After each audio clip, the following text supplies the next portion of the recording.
Então vamos lá com mais um gibizinho do Eliminado, dessa vez com a Croácia. Então é o seguinte, como funciona o gibizinho do Eliminado? Está acontecendo a Copa do Mundo, certo? Certo, provavelmente já deve ter passado, ou está acontecendo, nunca se sabe quando esse vídeo vai sair. Mas enfim, cada país eliminado da competição vai ter um vídeo aqui falando sobre a história dos quadrinhos neste local. E hoje, né, a Croácia foi eliminada, né, no dia que eu estou gravando este vídeo, ou talvez ela possa ter vencido, ninguém sabe, até então teve o segundo jogo, né, mas de qualquer forma, estamos aí com o gibizinho do Eliminado, dessa vez com a Croácia.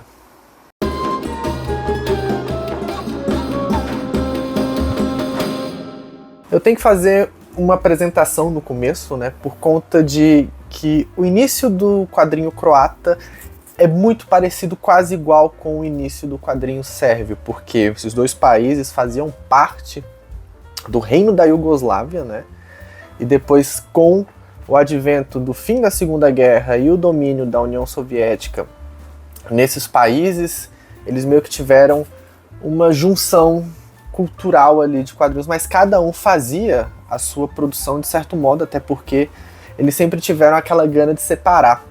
Tanto que depois, né, com o fim da Segunda Guerra Mundial, com o fim da União Soviética, acontecem guerras horrorosas nesses países que foram recém-separados, né, da Iugoslávia, tanto que tem a Guerra dos Balcãs, né, que eu até cito um pouco, né, no quadrinho da Sérvia, que os croatas queriam independência, os sérvios não queriam, e teve guerra, e o pau comeu nos anos 90 e freou pra caramba a produção de quadrinhos nesses países, né.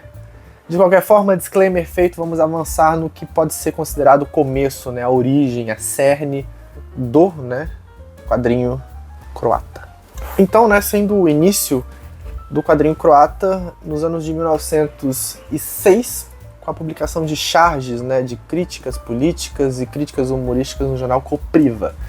Então, essas publicações, esses artistas que faziam produções de charge, serviram de influência para futuros artistas croatas, né, a publicar coisas. E também é algo comum, né, em diversos vídeos que a gente vê aqui, o início dos quadrinhos meio que começou com o uso de charges, porque alguns artistas experimentavam, colocavam balões de fala, colocavam uma narrativa sequencial e coisas do tipo. Aqui na produção croata não foi diferente, e com isso teve uma maturação com o passar do tempo, que artistas influenciados por outros artistas ou entrada de material estrangeiro no país começaram a imitar essas pessoas e fazer suas narrativas sequenciais. E algo curioso, a gente já vê aqui que há diferença na produção croata no que diz respeito ao começo com a produção sérvia, né? Um foi mais livro ilustrado, aqui foi com charges de revistas, de jornais satíricos. Interessante esse rolê.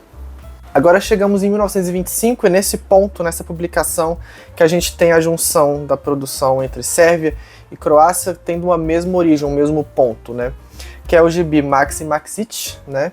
Que foi feito pelo Sergei Mironovich Globochenko, que é basicamente, como eu expliquei nos gibis da Sérvia, é uma cópia de Max Moritz, que é um quadrinho alemão, né? Um pioneiro no gênero, assim, no que diz respeito a crianças bagunceiras e uma narrativa sequencial com uso de legendas, né?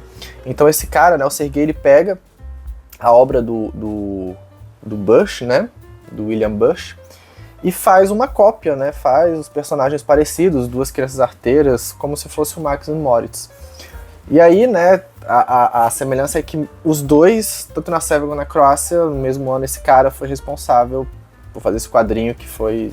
É o paralelo entre a Sérvia e a Croácia no que diz respeito ao início, né, da produção de quadrinhos, foi com essa série do Sergei, né? E basicamente é bem parecido a trama com o Max Moritz, que são crianças encapetadas que fazem bagunça e ficam sacaneando as pessoas que moram no mesmo vilarejo e coisa do tipo. Geralmente há uma lição, uma moral da história que quase sempre não acaba bem para os dois. Como no Max Moritz, que o final da história, os dois garotos são mortos por um cara lá que faz ração de pato. Eu vou falar com mais detalhes dessa série quando tiver o vídeo do Eliminado da Alemanha. Então, aguardem, mas sim, acaba dessa forma bem trágica. Porém, eu não sei se a versão servo-croata, né, acaba dessa mesma forma. Talvez sim, talvez não.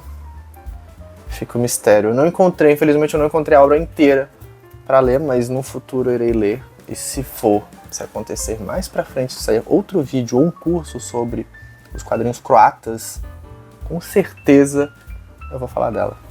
Em 1935, vamos pegar o nome do carinha aqui, o Andrija Maurović cria a publicação Verenica Maka no jornal Zagreb Novosti. O que era essa série? Vamos falar com o seguinte, esse autor, né, o Andrija, ele não gostava, ele era muito clássico, ele não gostava de usar balões de fala e outros elementos gráficos dos quadrinhos. Ele era meio um Hal Foster no Príncipe Valente, né, que é um quadrinho americano, que o Hal Foster ele não gostava de usar balões porque iria sujar, iria estragar o desenho, né? Então ele abdica do uso de balões de falas e faz uma narrativa, né, um narrador contando a história como se fosse um épico medieval, né? Porque querendo ou não é um épico de fantasia medieval, só que a história toda usam-se recordatórios para descrever a história e toda a ação dos personagens são feitas no desenho. E o Andrija, né, na Croácia é considerado um dos pais dos quadrinhos croatas, para vocês terem uma ideia da influência desse cara, né? Ele desenhou, né, no caso, e um outro autor escreveu, porque era uma adaptação de um livro desse mesmo cara, uma coisa assim. E, curiosamente, a protagonista da história é uma mulher. Sim, uma mulher protagonista de um dos primeiros gibis da Croácia. E essa série foi conhecida, né, na Croácia por cunhar, de certa forma, um termo chamado romance em imagens. Coisa que o Goethe usou também quando foi descrever obras do suíço Topfer. Aguardem um vídeo sobre a Suíça, né? Ali, vou dar um spoiler, ali meio que nasceu o quadrinho como a gente conhece hoje.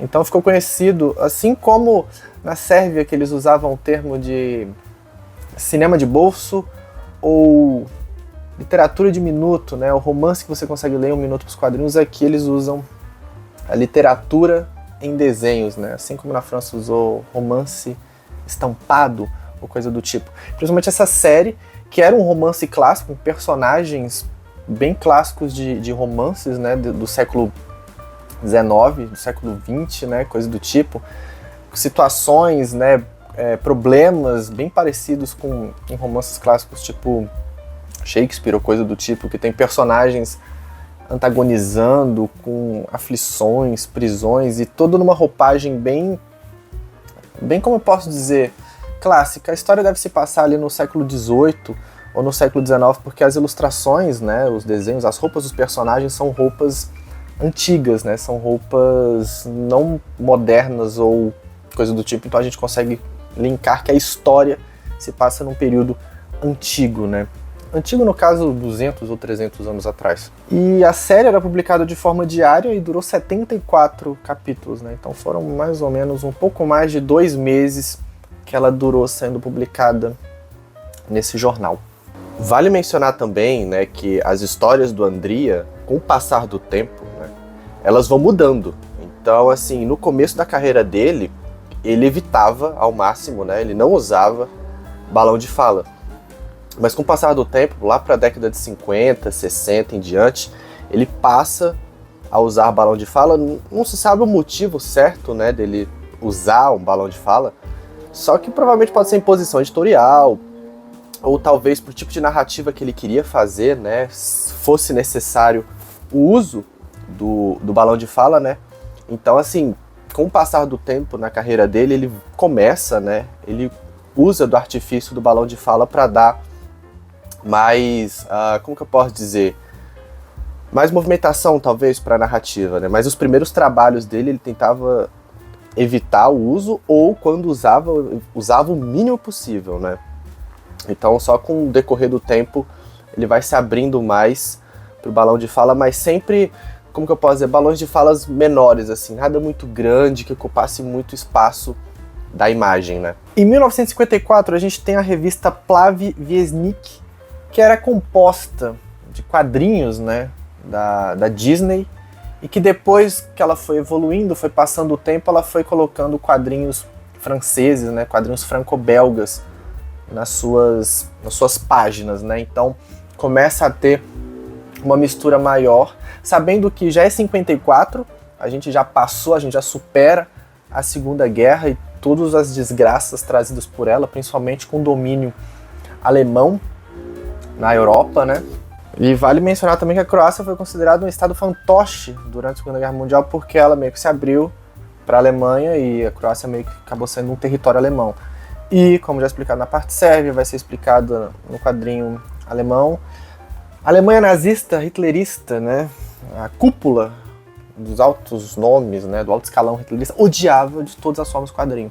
Então essa produção de quadrinhos na Croácia foi freada, assim como aconteceu na Sérvia, assim como aconteceu na Polônia, e ela vai só se desenvolver depois. Então, na década de 50, né, no caso com essa revista de 54, já começa a voltar uma produção de quadrinhos, né? Curiosamente, a Sérvia teve um impacto muito maior na produção de quadrinhos do que a Croácia. A Croácia não tem tanto registro, mas assim, não quer dizer que ela não foi significativa. Ela produziu muito, mas não tanto quanto foi produzido na Sérvia, para vocês terem uma ideia assim. E aí, nos anos 50, né, nessa década de 50, tem Umberto Eco fazendo seus estudos com quadrinho que influencia uma pensadora croata chamada Vera Horvat-Pitarić, que ela, ao contrário do que acontece na Sérvia, ela traz a discussão do quadrinho como objeto de estudo acadêmico. E por conta disso, começa a ter uma outra visão do quadrinho, já voltado para um meio acadêmico, uma análise academicista, né, usando o quadrinho como objeto de estudo sério, ao contrário de outros países que demorou-se até.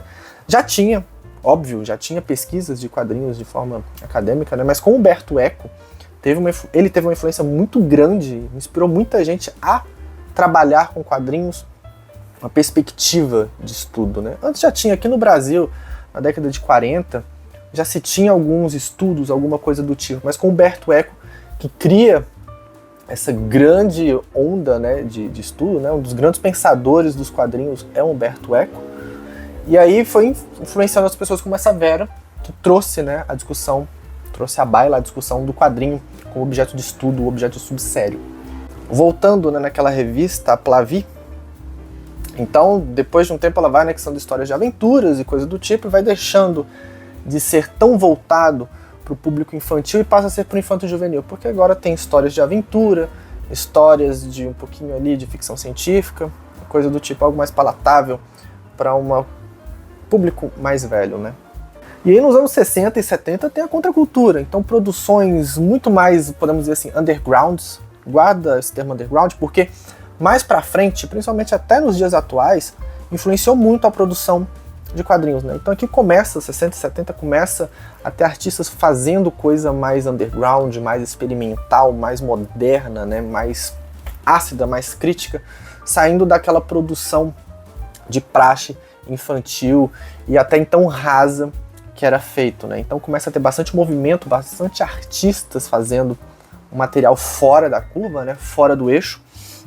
E assim, gente se juntando, artistas se juntando, produção de antologias, né? Então começaram a se unir, os artistas começaram a se unir e produzir bastante material que é considerado assim rebelde, né? Isso é muito legal. Inclusive tem, até hoje, tem revistas, né? Tem compilados, tem uma que é a Striburek, que ela faz um compilado de artistas de obras feitas nos países soviéticos entre a década de 60 e até uma partezinha da década de 80.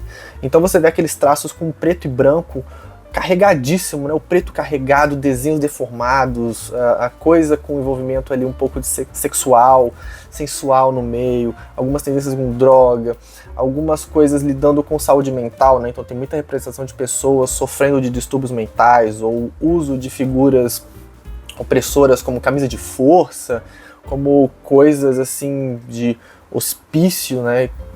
Vários outros elementos que é assim chocante dentro, mas sempre carregado de uma crítica ou uma alfinetadinha aqui e ali sobre a sociedade vigente da época. Na década de 70, né, com a inspiração da Metal Hurlan, surge um grande quadrinho croata chamado Slatka, que contava a história da Slatka, né, que é considerada a primeira super-heroína croata. E a série foi criada pelo Kredimir Zimonovic, e recentemente, em 2019, ele conseguiu o prêmio, né, o prêmio Andrija Maurovic, né, aquele que fez os primeiros quadrinhos da Croácia, como contribuição histórica pela sua produção, né, com a Zlatka. Vale mencionar que a Zlatka foi uma personagem extremamente inspirada nos quadrinhos da Metal Hurlant, né, quadrinho francês, que meio que abriu os olhos e mudou muito do paradigma da produção de quadrinhos no que diz respeito a coisas experimentais ou underground, né, com traços mais deformados, mais pontudos, mais no preto e branco, achura, pontilhismo, né.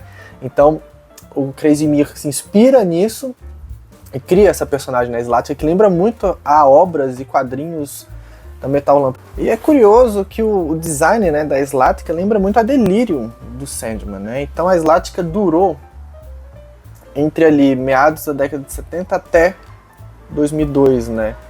Ela foi ter uma série mais intensa a partir de 81, né? E foi até 2002 sendo consagrado assim, um dos grandes títulos croatas de quadrinhos. Hoje em dia na Croácia a gente tem bastante gente ainda ligado com o mercado underground, produções underground, né? Artistas trabalhando até para o mercado estrangeiro, né? Com obras mais voltadas para esse tipo de estilo, né? De arte, né? O preto e branco, desenhos angulosos, deformados, coisas do tipo. Mas também há muita publicação de quadrinho infantil. Há editoras, né? De livros infantis que se publicam quadrinhos voltados para um público infanto-juvenil, né? E é curioso que bastante do traço, né, do estilo de desenho hoje lembram formas de desenhos e animações soviéticas, né? Não são desenhos para criança, mas a gente não tem aquela estética tão fofinha, tão redondinha, tão, podemos dizer assim, plastificada, né? Parecendo um balão. Quando você pega um balãozinho, ele é tão lisinho, assim, redondinho, perfeitinho, sem muita deformidade, assim, que você fica achando estranho, que é bem comum em obras infantis europeias, em obras infantis americanas, até obras infantis brasileiras, são personagens redondinhos. Lá não, são personagens, tipo assim, um urso, ele tem vários risquinhos assim, ele é menos agradável de se ver assim. Então há editoras, né, e também que parecidas com o estilo franco-belga, principalmente com o estilo da escola de Marcinelli, que é desenhos, como que eu posso dizer, não tão engessadinhos, né? O traço não é tão rígido quanto a linha clara, né? Que eu vou explicar quando eu for fazer o vídeo sobre a França e sobre a Bélgica. É mais deformado e usam mais linhas, usam mais traços, assim como linhas cinéticas, são aqueles grafismos que representam movimentos ou coisa do tipo, bastante utilizado nos quadrinhos.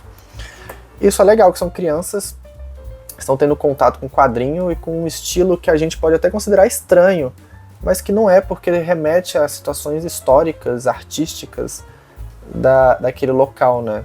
É bem legal esse rolê.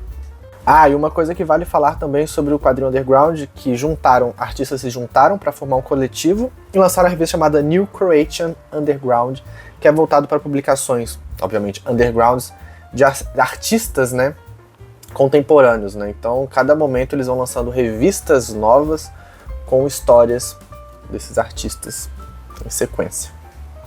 E é isso, terminamos aqui o vídeo sobre os quadrinhos croatas. Se você tiver gostado, mete o like. Se souber de alguma coisa ou alguma curiosidade ou quiser contribuir para a discussão, comente o que você souber sobre o quadrinho croata e coisa do tipo. Comente, será mais do que bem-vindo um comentário. Se inscreva para receber atualizações de novos vídeos sobre o Gibizinho do Eliminado. Nos vemos então no próximo vídeo.